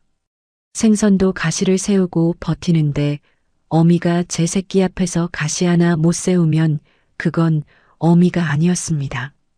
컵라면 국물을 마시며 다음 수를 생각했습니다. 유리의 가면을 벗겼지만 이 가면 뒤에 숨어있는 진짜 얼굴은 아직 다 드러나지 않았습니다. 아들의 돈이 정확히 어디로 얼마나 빠져나갔는지를 숫자로 잡아야 했습니다. 사진이나 서류로는 아들의 눈을 못 뜨게 합니다. 통장 잔고를 들이밀어야 합니다. 그래야 아들이 현실을 보게 될 거였습니다. 컵라면 뚜껑을 덮고 허리를 세웠습니다. 싸움은 이제부터였습니다. 명자의 지하방에서 보내는 셋째 날 아침이었습니다. 명자가 시장에서 주워온 소식 하나가 판을 바꿔놓았습니다. 유리가 시장 상인들에게까지 손을 뻗고 있었던 겁니다. 의사 사모님이라는 간판을 내걸고 고수익 부동산 투자 모임을 만들어 돈을 걷고 있었습니다. 건어물 가게 복순이 언니가 500만 원, 떡볶이집 아줌마가 300만 원, 과일 가게 사장까지 700만 원을 맡겼다고 했습니다. 유리가 보여준 서류에는 강남 신축 아파트 분양권이라고 적혀 있었고 수익률이 3배라는 말에 상인들이 속은 거였습니다. 명자의 말을 듣는 순간 머리가 띵 울렸습니다. 내 아들의 피만 빨아먹는 게 아니었습니다. 제가 40년간 함께 장사해온 사람들의 돈까지 빼먹고 있었던 겁니다. 시장 상인들이 쥐꼬리만 한 이윤으로 새벽부터 밤까지 뼈 빠지게 벌어들인 돈을 유리가 의사 사모님 행세를 하며 끌어모으고 있었습니다. 분노가 치밀어 올라 두 손이 떨렸지만 동시에 머릿속에서 하나의 생각이 번개처럼 스쳤습니다. 피해자가 저 혼자가 아니라는 것. 이 사람들이 제 편이 될 수 있다는 것이었습니다. 그날 저녁 명자와 함께 복순이 언니 가게 뒷방에서 피해 상인들을 모았습니다. 5명이 왔습니다. 제가 입을 열기도 전에 복순이 언니가 먼저 터뜨렸습니다. 순호가 나 그 투자금 돌려받을 수 있는 거야? 저는 천천히 그동안 모은 것들을 꺼내 놓았습니다. 290짜리 구두 사진, 외제차 사진, 정춘자 서류, 출입 카드를 찍고 드나드는 남자의 사진들. 상인들의 얼굴이 하나둘 굳어갔습니다. 과일 가게 사장이 주먹으로 무릎을 치며 소리를 질렀습니다. 아니, 그 여자가 사기꾼이었어? 저는 고개를 끄덕이며 말했습니다. 이 여자한테 당한 사람이 우리만이 아닐 거야. 힘을 합쳐야 해. 그 자리에서 상인들이 각자 유리에게 보낸 투자금 영수증과 문자 내역을 모았습니다. 금액을 합산하니 3천만 원이 넘었습니다. 시장 상인 5명의 피와 같은 돈이었습니다. 이것만으로도 사기 혐의를 물을 수 있는 금액이었습니다. 그 다음 날 명자 네트워크에서 또 한 건이 터졌습니다. 290짜리 왕발 남자의 정체가 밝혀진 겁니다. 명자의 옛 동료 중 하나가 강남 일대 부유층 가정에서 오래 일하며 얼굴이 넓었는데 그 남자의 사진을 보더니 바로 알아보았다고 했습니다. 이름은 한태수. 단순한 바람둥이가 아니었습니다. 부유한 여자들에게 접근해 돈을 빼내는 전문 사기꾼이었고 과거에 사문서 위조와 횡령으로 실형을 살았던 전과자였습니다. 출소 후에 이름을 바꾸고 돌아다니며 같은 짓을 반복하고 있었던 겁니다. 명자가 건네준 메모를 읽는 동안 손이 차가워졌습니다.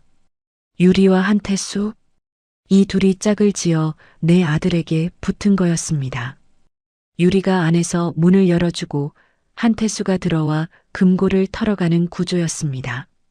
내 아들은 의사라는 직함 때문에 사냥감으로 찍힌 것이었고 사흘밤을 새워가며 사람을 살리느라 제 집에서 무슨 일이 벌어지는지 볼 틈조차 없었던 겁니다. 시장에서 생선을 사러 온 손님 뒤에서 지갑을 터는 소매치기보다 더 악질이었습니다. 소매치기는 한 번 털면 끝이지만 이것들은 아들의 인생 전체를 갈아먹고 있었으니까요. 종이를 쥔 손에 힘이 들어가 구겨졌습니다. 다음으로 움직인 곳은 병원이었습니다. 강준이를 만나러 간 게 아니었습니다. 강준이 병원의 간호사 중 한 명이 시장 단골이었습니다. 김 간호사라고 3년 전부터 매주 토요일마다 제 가게에서 고등어를 사가던 사람이었죠. 영업 정지 소식을 듣고 먼저 연락을 해왔습니다. 사장님, 가게 무슨 일이에요? 고등어 못 사면 저희 집 밥상이 난리가 나는데. 저는 김 간호사에게 조심스럽게 물었습니다. 혹시 유리가 병원에 자주 오느냐고요? 김 간호사의 목소리가 한 톤 낮아졌습니다. 유리의 행동이 원래 이상했다며 강준이가 수술에 들어가는 날이면 어김없이 병원에 나타나 교수 연구실을 뒤지곤 했다는 겁니다. 한 번은 강준이 책상 서랍에서 인감을 꺼내 가방에 넣는 걸 복도 보안 화면으로 봤다고 했습니다. 그 장면이 남아있을까? 김 간호사가 잠시 망설이더니 대답했습니다. 병원 보안 영상은 3개월치가 저장된다고요. 날짜를 특정해주면 확인해 볼 수 있다고 했습니다. 가슴이 쿵 내려앉다가 다시 올라왔습니다. 인감을 훔쳐간 영상이 있으면 이건 단순한 불륜이 아니라 문서 위조와 횡령의 증거가 되는 거였습니다. 이틀 뒤 김 간호사가 영상 캡처 사진 3장을 보내왔습니다. 유리가 강준이 연구실 서랍을 열고 인감 케이스를 꺼내는 장면, 가방에 넣는 장면, 연구실을 나서는 장면이 시간 순서대로 찍혀 있었습니다. 날짜와 시각까지 또렷하게 박혀 있었습니다. 사진을 보는 순간 눈앞이 뜨거워졌습니다. 드디어 잡을 수 있다는 희망이었습니다. 하지만 아직 한 가지가 더 필요했습니다. 유리가 저를 치매 환자로 몰아세우고 있었으니 제가 멀쩡한 사람이라는 증거도 만들어 놓아야 했습니다. 명자와 함께 시장 근처 대학병원 신경과를 찾아갔습니다. 정밀 검사를 받는데 한나절이 걸렸습니다. 인지 기능 검사, 기억력 검사, 뇌 촬영까지. 담당 의사가 결과를 보더니 고개를 갸웃거렸습니다. 환자분 69살 맞으세요? 인지 기능이 50대 수준입니다. 치매 소견은 전혀 없어요. 그 말을 듣는 순간 코끝이 찡했습니다. 40년간 새벽 경매에서 숫자를 계산하고 손님 얼굴과 취향을 외우고 시세를 머릿속으로 돌리며 살아온 이 머리가 아직 멀쩡하다는 걸 종이 한 장이 증명해주고 있었습니다. 진단서를 받아들고 병원을 나오면서 발걸음이 한결 가벼워졌습니다. 그 주 금요일이었습니다. 유리가 시장 상인들에게 두 번째 투자 설명회를 연다는 소식이 들어왔습니다. 장소는 강남의 한 호텔 소연회장이었습니다. 저는 명자에게 빌린 옷을 입고 모자를 눌러 쓴 채 설명회장에 잠입했습니다. 호텔 복도를 걸으며 심장이 목구멍까지 올라오는 것 같았습니다. 들키면 끝이었습니다. 연회장 뒷문으로 들어가 구석 자리에 앉았습니다. 의자가 20개쯤 놓여 있었고 절반 이상이 차 있었습니다. 대부분 중년 여성들이었습니다. 앞쪽에 유리가 서 있었습니다. 머리를 단정하게 올리고 남색 정장을 입은 모습이 어디서 봐도 교수 집안 딸로 보였습니다. 목에 걸린 진주 목걸이가 조명 아래서 은은하게 빛났는데 저 목걸이 값도 내 아들의 피에서 나왔겠거니 싶으니 이가 갈렸습니다. 유리가 화면을 가리키며 말을 시작했습니다. 강남 재개발 지역의 투자 수익률, 분양권 전매 차익, 의사 남편의 병원 자산을 담보로 한 안정성. 입에서 나오는 말 하나하나가 정교하게 포장된 거짓말이었습니다. 저는 주머니 속 휴대폰의 녹음 버튼을 눌러놓은 상태였습니다. 유리의 목소리가 한마디도 빠짐없이 저장되고 있었습니다. 설명회가 끝나고 유리가 참석자들과 악수를 나누는 동안 저는 뒷문으로 빠져나왔습니다. 복도에서 다리가 후들거려 벽에 기댔습니다. 잡을 수 있겠다는 확신과 만약 실패하면 어쩌나 하는 두려움이 동시에 밀려왔습니다. 하지만 녹음 파일 안에 유리의 사기 발언이 고스란히 담겨 있었습니다. 이건 진짜 증거였습니다. 며칠 뒤 결정적인 것을 하나 더 손에 넣었습니다. 강준이가 비상용으로 시장 골방에 맡겨두었던 공인인증서 저장 장치가 있었습니다.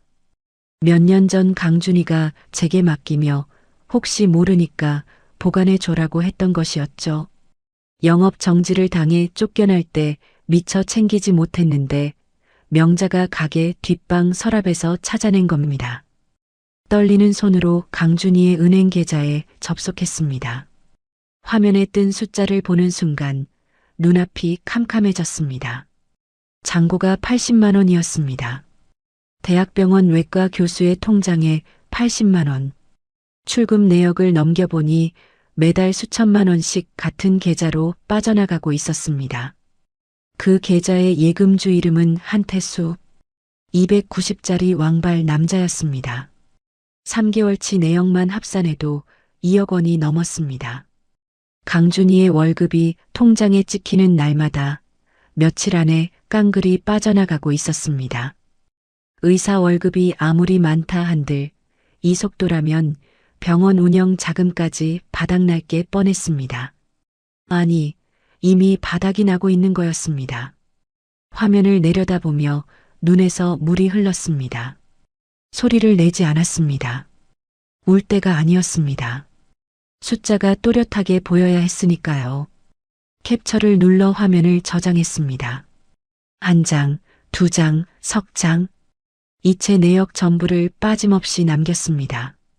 이건 사진보다 강했고 서류보다 정확했습니다.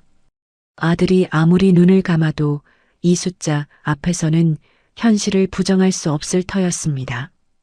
그날 밤 지하방 벽에 기대 앉아 천장을 올려다보았습니다. 모든 조각이 모였습니다. 불륜 사진, 정춘자 신분 서류, 인감절도 영상, 사기 투자 녹음, 통장 이체 내역, 정신건강 진단서. 이것들을 한꺼번에 쏟아내야 했습니다. 한 방에 끝내야 했습니다. 조금씩 보여줘서는 유리가 또 빠져나갈 게 분명했으니까요. 강준이 생일이 2주 앞으로 다가와 있었습니다. 그날을 정하기로 했습니다. 아들의 생일에 아들의 눈을 뜨게 해주는 것. 세상 어떤 어미가 제 자식 생일에 이런 선물을 준비하겠습니까? 차라리 케이크를 들고 가서 촛불이나 불어주고 싶었습니다. 하지만 지금 내 아들에게 필요한 건 케이크가 아니라 진실이었습니다. 썩은 살 위에 아무리 예쁜 반창고를 붙여봤자 공기만 할 뿐이었습니다. 칼을 대야 했습니다. 아프더라도 도려내야 새살이 돋는 법이었습니다. 명자에게 말했습니다. 생일날 끝내자. 명자가 고개를 끄덕이며 제 손을 꽉 잡았습니다. 두 개의 거친 손이 지하방의 어둠 속에서 서로를 부여잡고 있었습니다. 생일까지 열흘 남은 날이었습니다. 김 간호사에게서 전화가 왔습니다. 목소리가 가늘게 떨리고 있었습니다. 유리가 오늘 병원에 또 왔는데 이번에는 강준이 연구실이 아니라 행정실에 들어갔다는 겁니다. 행정 직원과 한참을 이야기하더니 서류 뭉치를 들고 나갔다고 했습니다. 김 간호사가 행정 직원에게 슬쩍 물어보니 유리가 가져간 건 병원 건물 등기 관련 서류 사본이었습니다. 등기 서류라는 말에 숨이 턱 막혔습니다. 강준이의 통장은 이미 바닥이 났습니다. 월급을 빨아먹는 것도 모자라 이제 건물까지 손을 대려는 거였습니다. 병원 건물은 강준이가 전공의 시절부터 빚을 내가며 마련한 것이었습니다. 그 건물이 이 아이의 의사 인생 전부였습니다. 제가 새벽 4시에 경매장에 나가 생선을 떼고 겨울에 손이 갈라져 피가 나도 고무장갑을 끼고 버티며 아들 학비를 댄 것도 전부 저 건물 안에 담겨 있었습니다. 유리가 훔쳐간 인감으로 건물을 넘겨버리면 그 모든 세월이 한순간에 날아가는 거였습니다. 명자에게 바로 연락했습니다. 명자가 강남 일대 부동산 중개업소를 돌며 알아본 결과는 최악이었습니다. 유리가 이미 사채업자와 접촉하고 있었습니다. 강준이 명예병원 건물을 담보로 수억 원을 빌리려는 계약을 준비 중이었고 서류에 찍힌 인감이 강준이의 것이었습니다. 병원에서 훔쳐간 바로 그 인감이었습니다. 계약 날짜가 강준이 생일 이틀 전으로 잡혀 있었습니다. 사채업자가 근저당을 걸어버리면 강준이는 병원 문을 닫아야 합니다. 시간이 없었습니다. 생일까지 기다릴 여유가 사라진 겁니다. 그날 밤 명자의 지하방에서 잠을 이룰 수가 없었습니다. 천장에 물 얼룩을 멍하니 올려다보며 생각했습니다. 유리는 사채를 끌어쓰고 통장을 비우고 시장 상인들 돈까지 긁어 모아서 대체 뭘 하려는 걸까? 이 돈을 전부 가지고 어디로 가려는 걸까? 답은 다음 날 나왔습니다. 카페에서 아파트를 감시하고 있는데 한태수가 오후 2시쯤 나왔습니다. 그런데 이날은 평소와 달랐습니다. 한태수가 정문이 아니라 지하 주차장으로 내려간 겁니다. 저도 뒤를 밟아 주차장에 들어갔습니다. 콘크리트 기둥 뒤에 몸을 숨기고 지켜보니 한태수가 빨간색 스포츠카 트렁크를 열고 큰 여행 가방 2개를 집어넣고 있었습니다. 가방이 묵직했는지 팔 근육에 힘줄이 돋았습니다. 가방 옆에 서류 봉투가 여러 개 보였습니다. 그중 하나의 겉면에 빨간 글씨가 선명하게 찍혀 있었습니다. 거리가 있어서 전부 읽기는 어려웠지만 여권이라는 2글자만은 분명했습니다. 도주 준비였습니다. 돈을 다 빼돌린 뒤에 해외로 도망치려는 겁니다. 한태수가 트렁크를 닫고 올라가자 저는 떨리는 다리를 끌고 기둥 뒤에서 나왔습니다. 형광등이 지직거리는 주차장을 가로질러 스포츠카 옆에 섰습니다. 창문 너머를 들여다보니 뒷좌석에 항공사 봉투가 놓여 있었습니다. 봉투에서 종이가 한 장 삐죽 나와 있었고 출발 날짜가 적혀 있었습니다. 강준이 생일 다음 날이었습니다. 목적지는 동남아의 어느 도시였습니다. 편도였습니다. 돌아올 생각 따위는 없는 겁니다. 주차장 바닥에 주저앉았습니다. 콘크리트 벽에 등을 기대고 눈을 감았습니다. 바닥에서 올라오는 냉기가 엉덩이를 파고들었지만 느낄 겨를이 없었습니다. 머릿속에서 그림이 완성되고 있었습니다. 생일날 파티를 하고 케이크 촛불을 끄게 한 다음 새벽에 짐을 싸서 공항으로 향하는 겁니다. 강준이는 아침에 눈을 떠서야 아내가 사라졌다는 걸 알게 되겠죠. 아내와 함께 병원 건물도 통장도 자기 이름으로 된 모든 것이 증발한 걸 알게 되겠죠.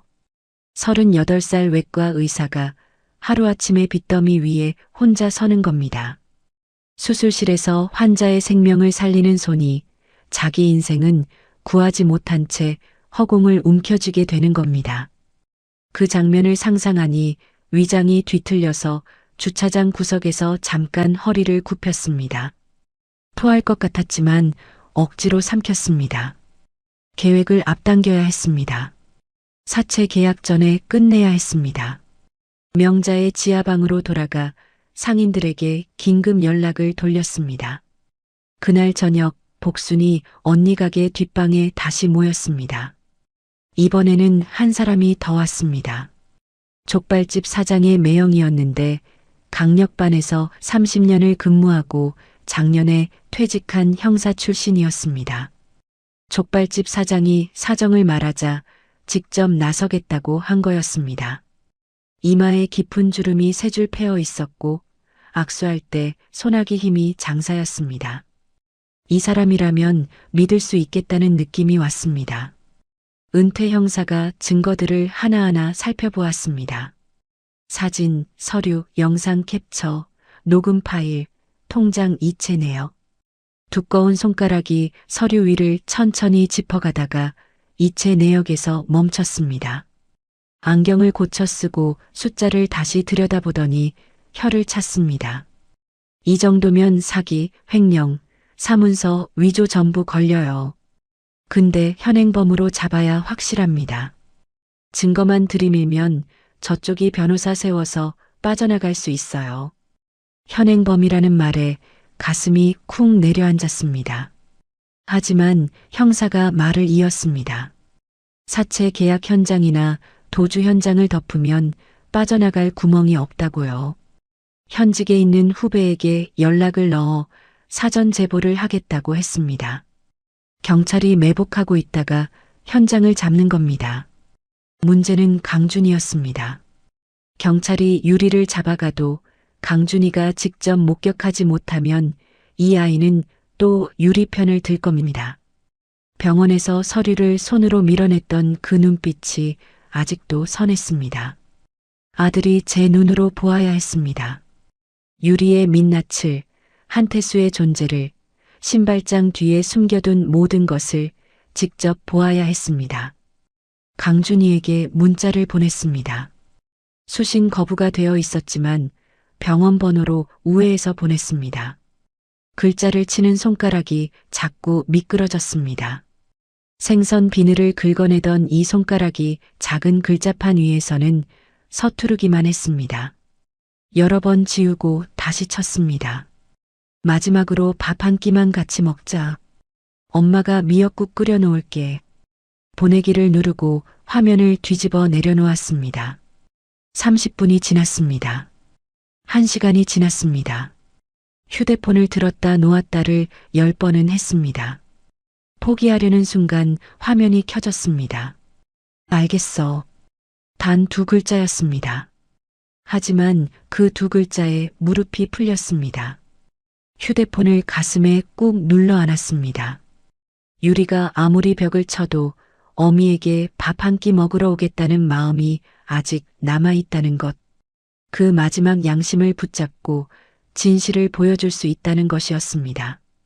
거사 전날 새벽 시장에서 미역과 한우 양지를 샀습니다. 영업 정지라 제 가게는 못 썼지만 복순이 언니가 조리 공간을 빌려주었습니다.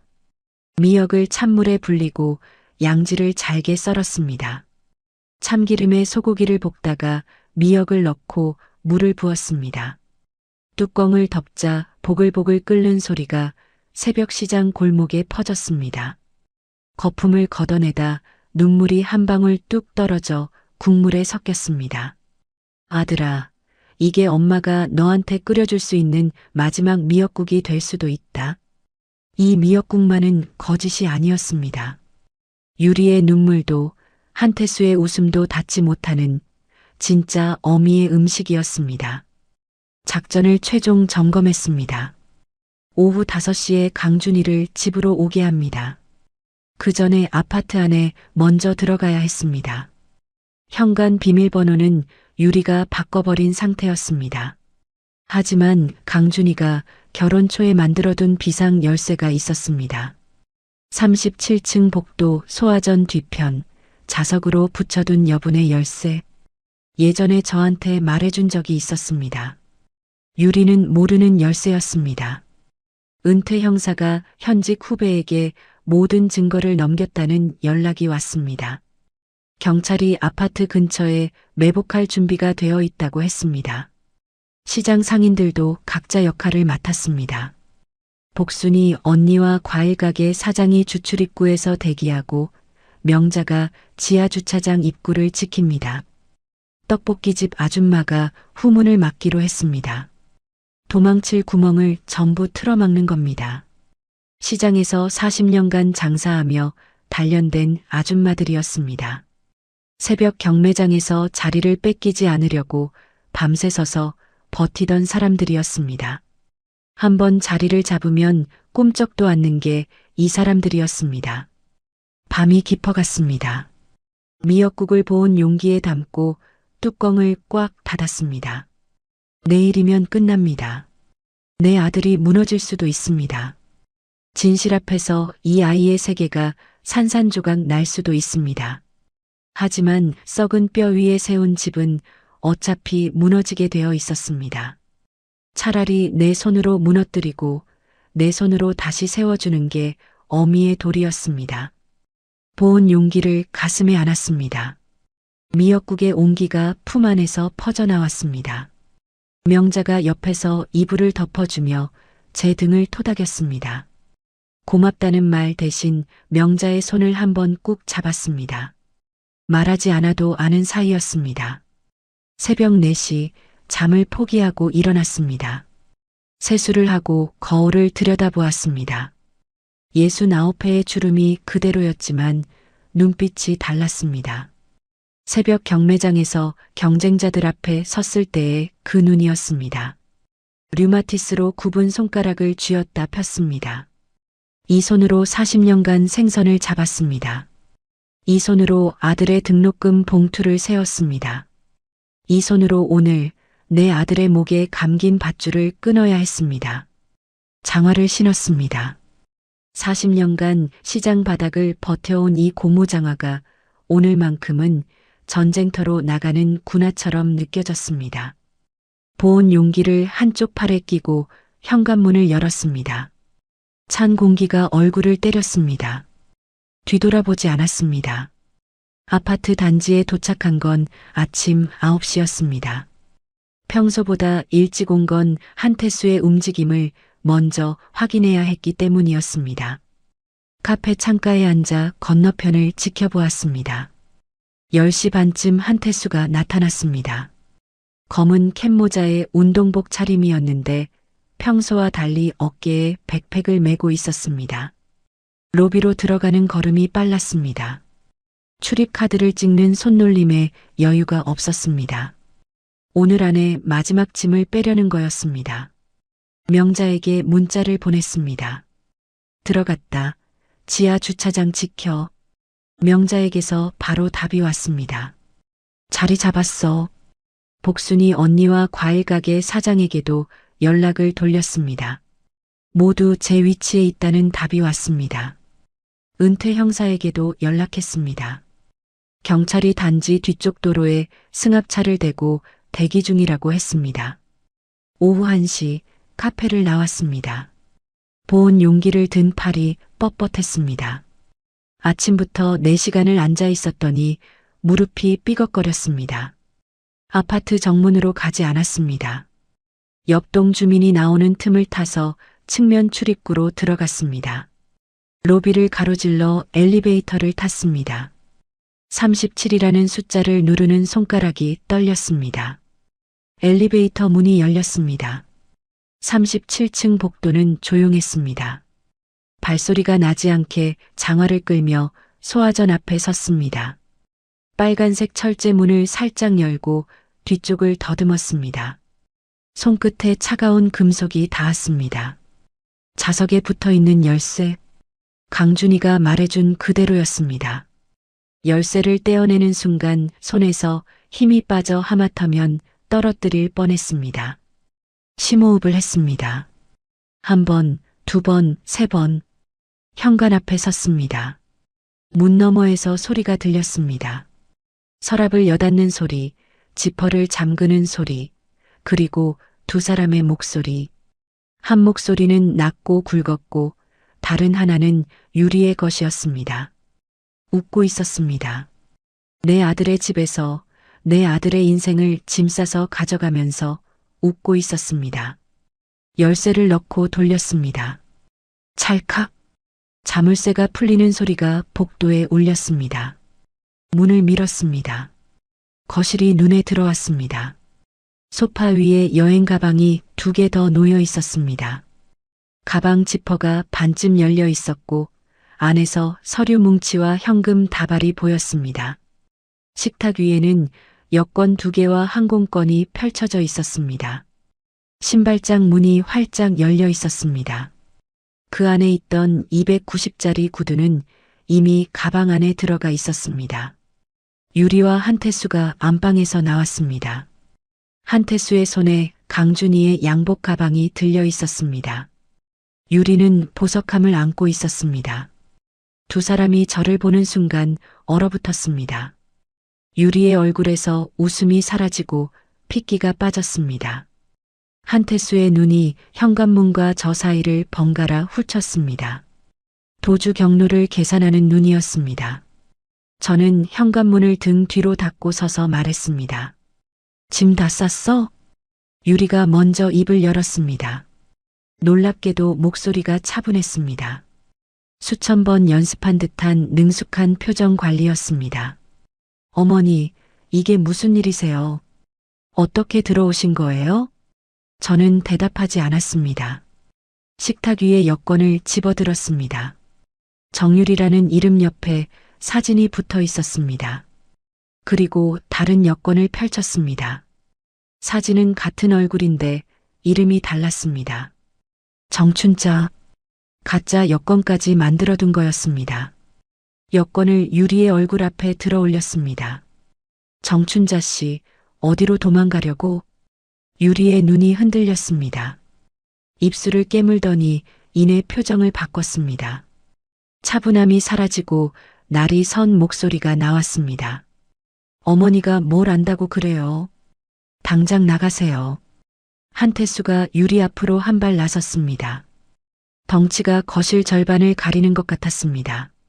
저를 위에서 내려다보며 턱짓을 했습니다. 할머니, 조용히 나가. 다칠라. 무서웠습니다. 다리가 떨렸습니다. 하지만 물러서지 않았습니다. 40년간 새벽 경매장에서 덩치 큰 중간 상인들한테 밀리지 않고 자리를 지켜온 게 이런 순간을 위해서였나 싶었습니다. 보온 용기를 식탁 위에 내려놓고 한태수의 눈을 똑바로 올려다보았습니다. 나는 안 나가. 그리고 너도 못 나가. 한태수가 코웃음을 치며 현관 쪽으로 걸어왔습니다. 그 순간 저는 휴대폰을 들어 은퇴 형사에게 전화를 걸었습니다. 신호가 한번 울리기도 전에 형사가 받았습니다. 미리 약속한 대로였습니다. 한태수가 현관문을 열자 복도에 사복 경찰 둘이 서 있었습니다. 한태수가 몸을 돌려 안방 쪽으로 뛰었습니다. 하지만 현관에서 밀고 들어온 경찰이 한태수의 팔을 잡아 비틀었습니다. 거실 바닥에 엎어진 채 수갑이 채워졌습니다. 유리가 비명을 질렀습니다. 보석함을 떨어뜨리고 안방으로 달렸습니다. 경찰이 뒤를 쫓아 유리의 손목을 잡아 끌었습니다. 유리가 끌려 나왔습니다. 단정하게 올렸던 머리가 흐트러져 얼굴을 덮고 있었습니다. 머리카락 사이로 보이는 눈이 저를 노려보고 있었습니다. 의사 사모님의 온화함은 흔적도 없었습니다. 이 미친 노인네가 끝까지. 유리가 소리를 질렀습니다. 경찰이 유리의 양팔을 뒤로 잡았습니다. 유리가 발버둥을 치며 저를 향해 침을 뱉었습니다. 침이 제 장화 위에 떨어졌습니다. 닿지 않았습니다. 이것이 유리의 진짜 얼굴이었습니다. 교수 집안 딸도 현숙한 아내도 효도하는 며느리도 아닌 남의 인생을 뜯어먹고 도망치는 사기꾼의 얼굴이었습니다. 그때 현관문이 다시 열렸습니다. 강준이가 서 있었습니다. 하얀 가운 대신 검은 점퍼를 입고 있었습니다. 약속 시간보다 3시간이나 일찍 온 거였습니다. 뒤에서 은퇴 형사가 보였습니다. 형사가 강준이에게 미리 연락을 넣은 거였습니다. 강준이의 눈이 거실을 훑었습니다. 바닥에 엎어져 수갑이 채워진 거대한 남자. 경찰에게 양팔이 잡힌 채 머리가 산발이 된 아내. 소파 위에 벌어진 가방과 현금 다발. 식탁 위에 여권 2개와 항공권. 그리고 활짝 열린 신발장. 강준이의 얼굴이 하얗게 변했습니다. 입술이 벌어졌다가 다물어졌습니다. 아무 말도 나오지 않는 거였습니다. 외과 의사의 차분한 눈이 한 겹씩 무너져 내리고 있었습니다. 유리가 강준이를 보자 태도를 바꿨습니다. 발버둥을 멈추고 눈에 눈물을 글썽이며 목소리를 가늘게 떨었습니다. 여보, 이거 오해야. 어머니가 사람을 시켜서 나를 함정에 빠뜨린 거야. 강준이가 유리를 보았습니다. 그리고 바닥에 엎어진 한태수를 보았습니다. 한태수의 발을 보았습니다. 290짜리 운동화가 거실 조명 아래서 선명하게 드러나 있었습니다. 강준이의 시선이 신발장으로 갔습니다. 그 안에 있어야 할 290짜리 구두가 없었습니다. 이미 가방 안에 들어가 있으니까요. 강준이가 식탁으로 걸어갔습니다. 여권을 집어들었습니다.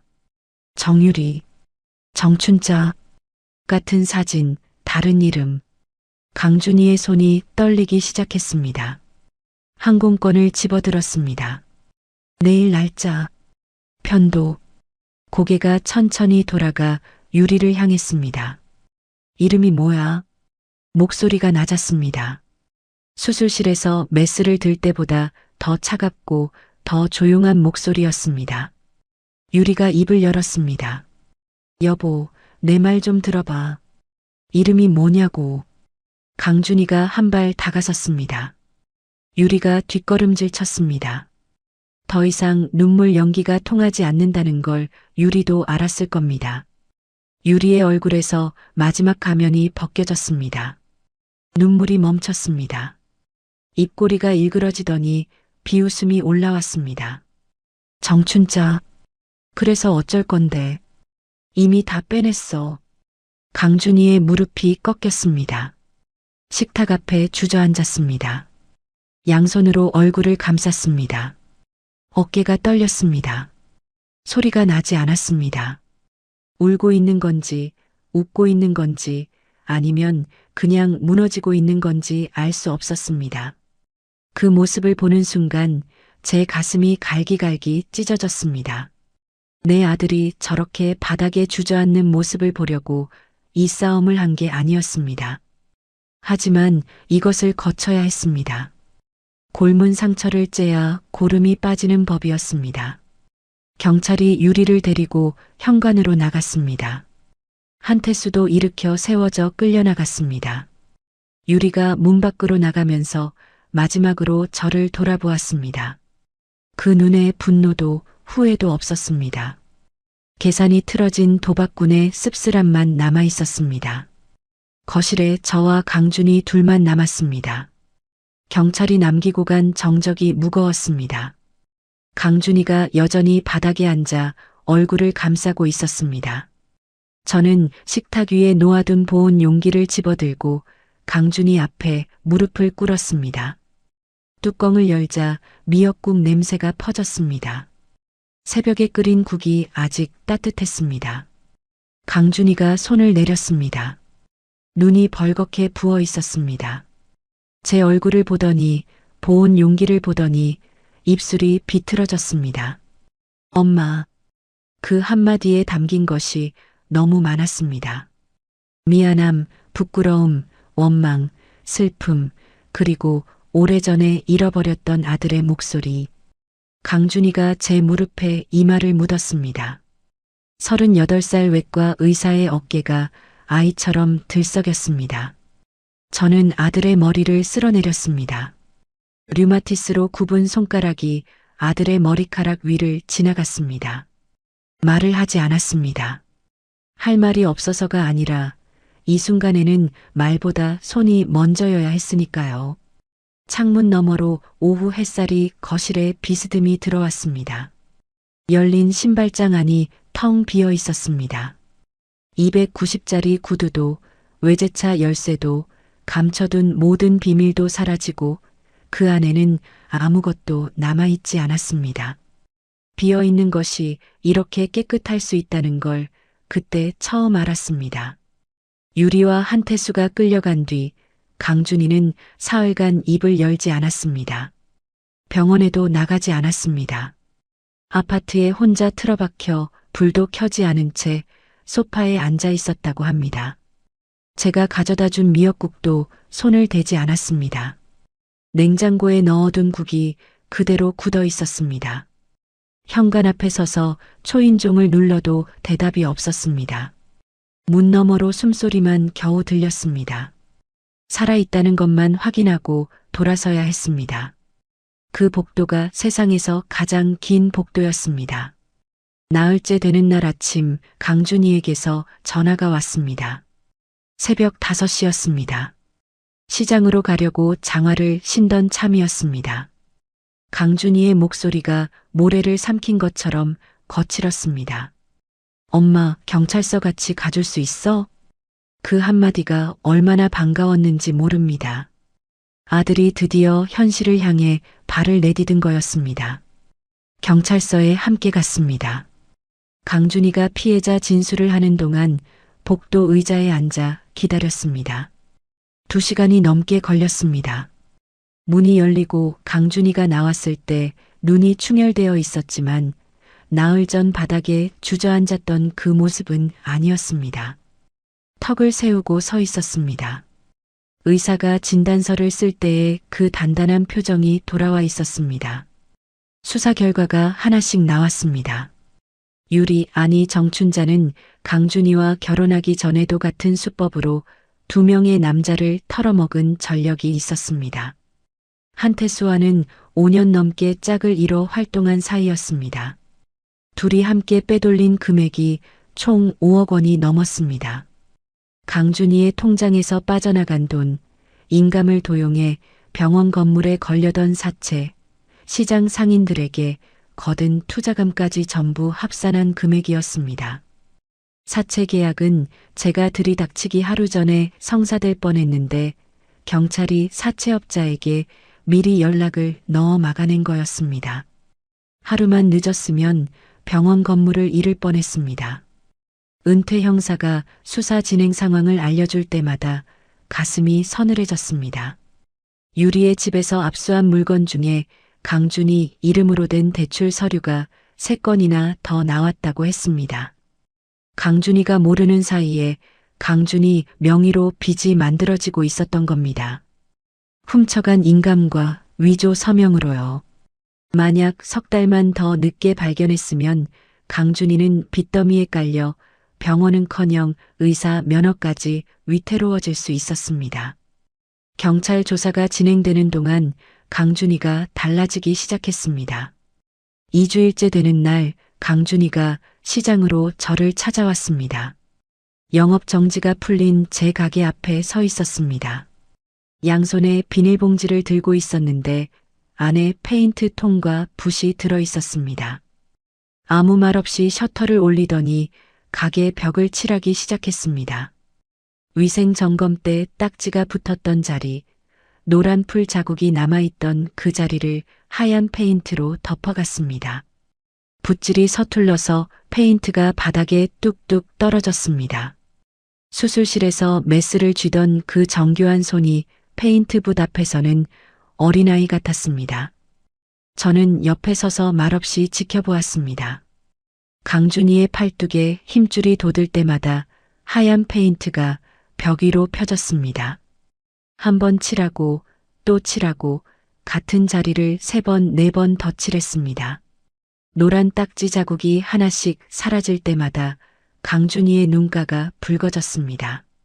아들이 칠한 벽이 얼룩덜룩했지만 40년 장사 중 가장 깨끗한 벽이었습니다. 그날 저녁 강준이가 가게 뒷방에서 저와 마주 앉았습니다. 컵라면 2개를 앞에 놓고요. 강준이가 먼저 입을 열었습니다. 엄마, 내가 치매 검사 예약까지 잡았잖아. 목소리가 갈라졌습니다. 저는 서랍에서 정신건강 진단서를 꺼내 강준이 앞에 밀었습니다. 강준이가 진단서를 읽었습니다. 인지 기능 50대 수준, 치매 소견 없음. 강준이의 눈에 물이 차올랐습니다. 진단서를 내려놓고 두 손으로 얼굴을 문질렀습니다. 한참을 그러고 있다가 고개를 들었습니다. 미안해, 엄마. 저는 컵라면 뚜껑을 열어 강준이 앞에 밀어주며 말했습니다. 사과는 밥 먹고 해. 강준이가 코를 훌쩍이며 웃었습니다. 웃는 얼굴을 본 게 몇 달 만인지 모르겠습니다. 그 웃음이 찌그러져 있었지만 진짜 웃음이었습니다. 한 달 뒤 시장 상인들에게 좋은 소식이 왔습니다. 경찰이 유리와 한태수의 재산을 동결시켰고 그 중에서 시장 상인들의 투자금이 우선 환수 대상에 올랐다는 거였습니다. 3천만 원 전액은 아니더라도 상당 부분을 돌려받을 수 있게 되었습니다. 복순이 언니가 소식을 듣고 가게 앞에서 펑펑 울었습니다.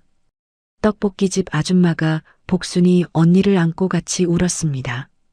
시장 골목 한가운데서 아줌마 둘이 부둥켜 안고 우는 모습을 지나가던 손님들이 쳐다봤지만 아무도 이상하게 여기지 않았습니다. 이 시장에서는 그런 일이 흔했으니까요. 강준이의 통장에서 빠져나간 돈은 회수에 시간이 더 걸린다고 했습니다. 유리와 한태수가 해외 계좌로 빼돌린 부분이 있어서 국제 공조가 필요하다는 겁니다. 하지만 병원 건물은 지켜냈습니다. 사채 계약이 성사되기 전에 막았으니 등기에는 흠이 없었습니다. 강준이가 다시 수술실에 서기 시작한 건 사건 2주일 뒤였습니다. 병원 직원들에게 사정을 설명해야 했을 텐데 김 간호사가 알아서 수습해줬다고 합니다. 고마운 사람이었습니다. 석 달이 지났습니다. 유리와 한태수의 첫 번째 재판이 열렸습니다. 저도 증인으로 출석했습니다.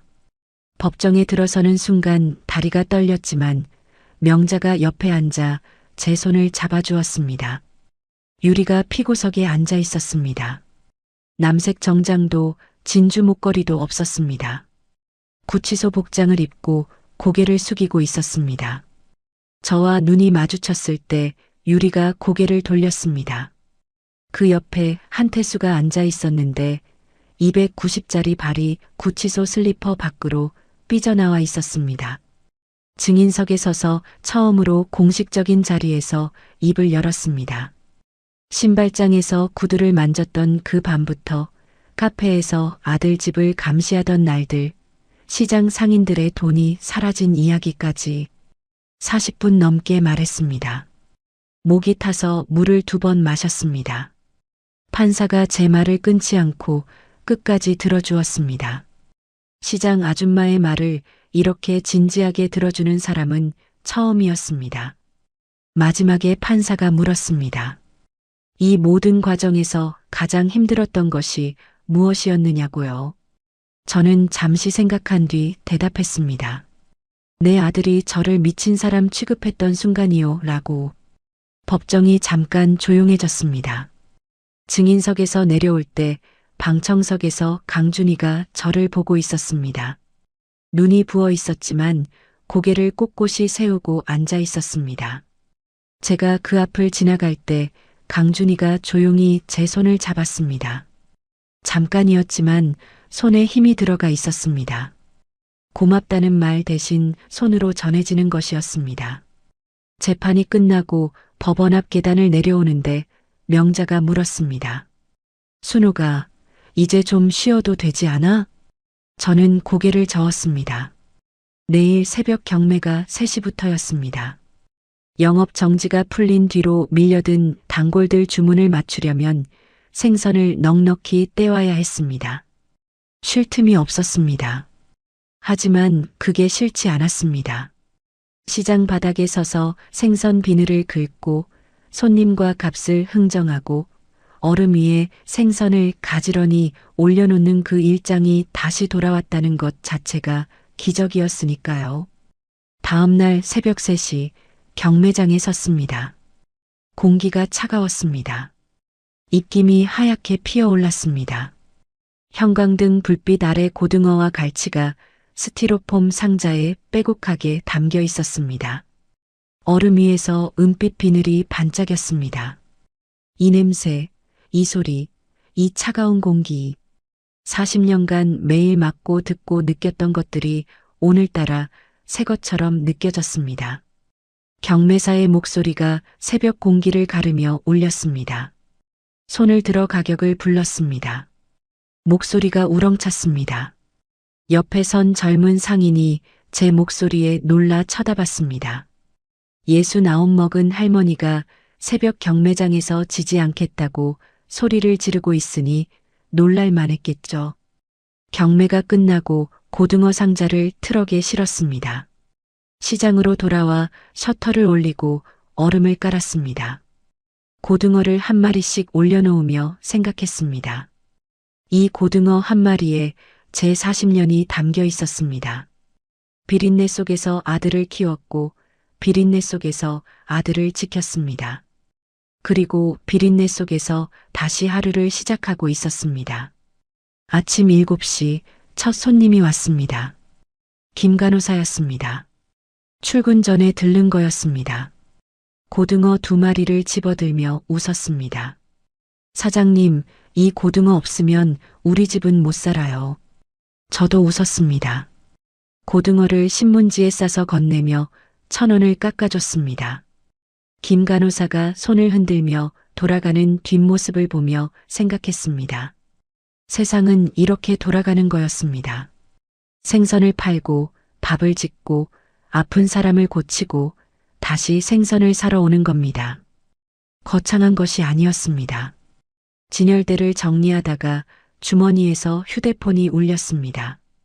강준이었습니다. 엄마, 오늘 저녁에 갈게. 밥 해줄 수 있어? 저는 대답했습니다. 고등어 구워줄까? 전화 너머로 강준이가 웃는 소리가 들렸습니다. 작은 웃음이었지만 맑았습니다. 전화를 끊고 진열대 위에 고등어를 내려다보았습니다. 가장 크고 살이 오른 놈을 골라 따로 빼놓았습니다.